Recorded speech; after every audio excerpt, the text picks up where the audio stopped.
Good to talk to you again, Alex. I want to get your thoughts on your own Liberal Premier in South Australia, Stephen Marshall. I don't think this has got enough attention around the country.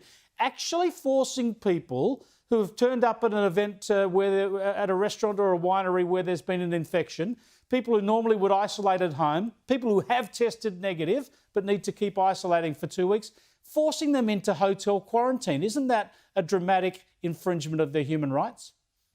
Well, I think it's an entirely dramatic thing to do, Chris, and let's be clear, this is a direction of the State Coordinator, which is the Chief Commissioner of Police, but who has done a very good job. But this is a bridge too far. I mean, frankly, what we're talking about here is detaining people who have committed no crime, who have done nothing other than simply visit sites in the last week, who are now being told in some cases that they need to attend a medi-hotel, which is done in some cases against their will, although we're being told that it's been done in consultation. But regardless of that, I mean, this is now saying to people, if you do the right thing, if you check your QR codes and you come in, you're still going to be liable to go through this draconian process. But this system is it's no longer fit for purpose. These lockdowns are a blunt instrument. We've had 18 months to get this right. And frankly, we have to do better. Well, Stephen Marshall, as a Liberal Premier, I keep saying this is not a party political issue because he's one of the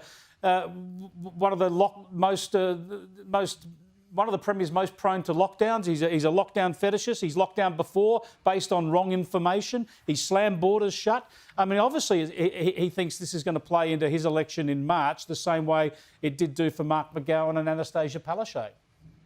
Well, I think one of the problems here, Chris, is that what we're seeing is this health bureaucracy in South Australia running rampant. And I think one of the things we get out of this is that these health bureaucracies of all kinds, run on a very different clock than they do out in the private sector. We get criticism all the time that they're not taking a pay cut, they're not having to throw away stock. The private sector is, and I think that's what we see with these elimination strategies. We are seeing strategies which just simply are no longer working. We saw people queuing for 12 hours sometimes yesterday to be tested. I mean, people are getting sick of this. They're going to continue to get sick of this, and they're right to be sick of this. And look, I agree with you when I say that I would like to see more Liberals. I mean, Nicole Flint, Tony Passon, Rowan Ramsey have all spoken out for their community, but I would like to see more Liberals reminded of what Sir Robert Menzies would have done in this situation, which is to respect people's freedom and liberty and the economy, which is taking a very big hit on all of this. I fear that those three things may actually end up being more heavily impacted than the public health side of things. We're talking about 40,000 tests that have been done in the last 48 hours.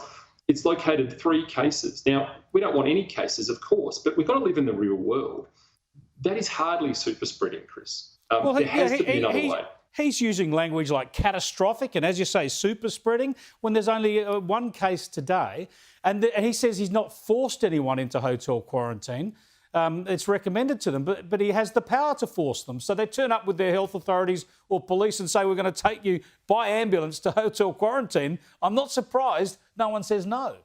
It's pretty hard to imagine anyone saying no if a policeman turns up at the door and says, you've got to get out. I mean, this is part of the problem, all right? We've been told 48 hours ago, in fact, some of the bureaucrats in the state were telling us to thank you very much to South Australians. You're all doing a good job. You're all cooperating. And then within 24 hours after that, all of a sudden, they don't trust South Australians anymore to do the right thing and stay in isolation. Well, something's changed. I think we've got to get over this business about continuing to say we're going to eliminate this virus. We are not. We've got to find a way to learn to live with it, contain it, work on our health system, and find ways to track it, because we're going to be living with this for a very long time and we can't keep locking down.